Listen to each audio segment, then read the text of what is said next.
ഹരേ കൃഷ്ണ. കണ്ണൻ്റെ വനമാലയിലേക്ക് ഏവർക്കും സ്വാഗതം.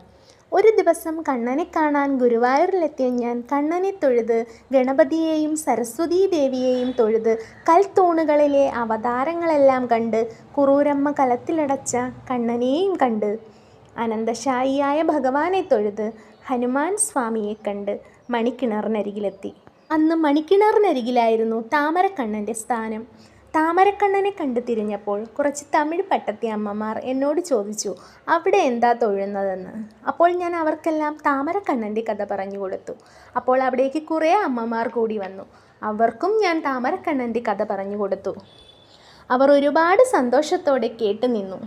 അവിടെ നിന്നും ചുറ്റമ്പലത്തിനകത്ത് ഇറങ്ങിയപ്പോൾ എനിക്കൊരു കാര്യം മനസ്സിലായി. ആ അമ്മമാർക്ക് താമരക്കണ്ണൻ്റെ കഥ പറഞ്ഞു കൊടുക്കാൻ കണ്ണൻ എന്നെ നിയോഗിച്ചതാണെന്ന്. അതെ, കണ്ണൻ അറിയാതെ ഒരു ഇല പോലും ചലിക്കുന്നില്ല. കണ്ണനെ സ്നേഹിക്കുന്ന എല്ലാവരെയും ഭക്തവത്സലനായ കണ്ണൻ അനുഗ്രഹിക്കട്ടെ. രാധേശ്യാം.